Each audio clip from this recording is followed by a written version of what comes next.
as Democratic presidential primary candidate Sen.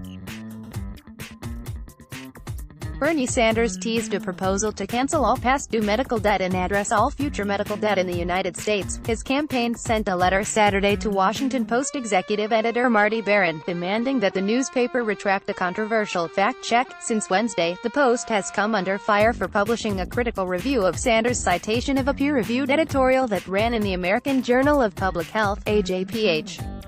Sanders had said earlier this month that 500,000 people go bankrupt every year because they cannot pay their outrageous medical bills, and 500,000 Americans will go bankrupt this year from medical bills. The Post's Salvador Rizzo gave Sanders' recent remarks 3 Pinocchios, a designation the newspaper uses for statements that have a significant factual error and/or obvious contradictions. Despite handing down that rating, Rizzo noted that when Dr. David U. Himmelstein, the editorial's lead author and a public health professor at City University of New York's Hunter College, was asked by the Post whether Sanders was quoting his study accurately. He said yes.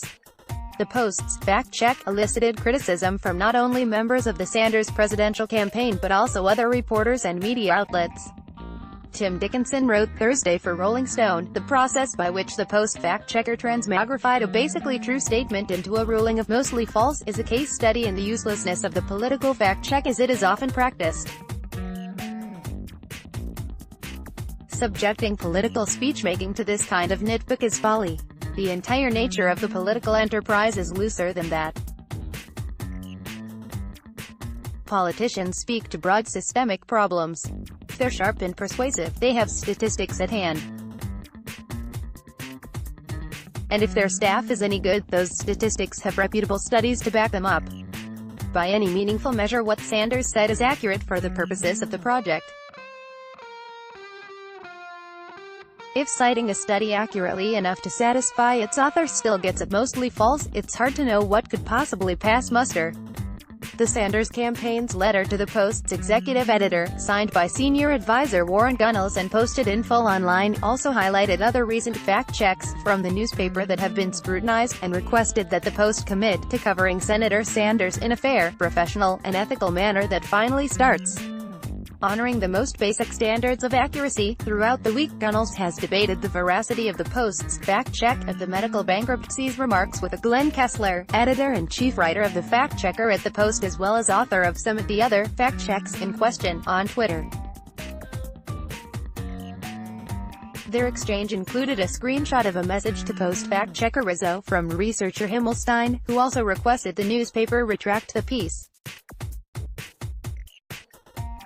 Washington Post, the study Bernie cited on 500,000 medical bankruptcies was not peer-reviewed. Study's author, your Washington Post fact-checker, article falsely claimed that my article in the American Journal of Public Health had not undergone peer review.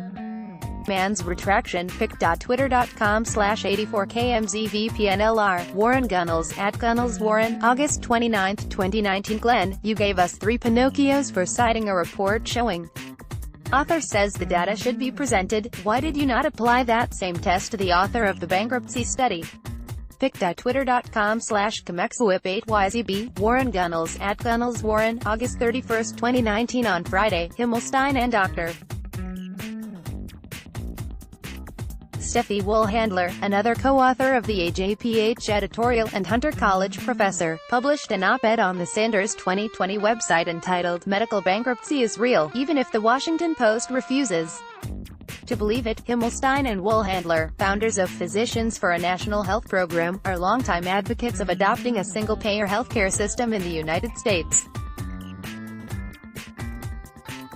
In the op-ed, they provided some details about the AJPH study and noted that dozens of politicians and publications, including the Post itself, have cited that study as a reliable source regarding the statistic at the center of the ongoing controversy. Himmelstein and Woolhandler wrote that even the 530,000 figure is an underestimate of the number of people affected by medical bankruptcies. Most bankruptcies involve more than one person, an average of about 2.7 people, often including a spouse, partner and children, they explained.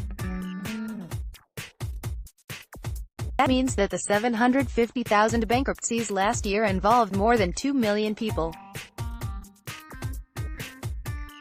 And even if you use the most restrictive definition of medical bankruptcy, i.e., including only debtors who, very much, agreed that medical bills were a cause of their bankruptcy, Sanders' 500,000 figure is, if anything, too low.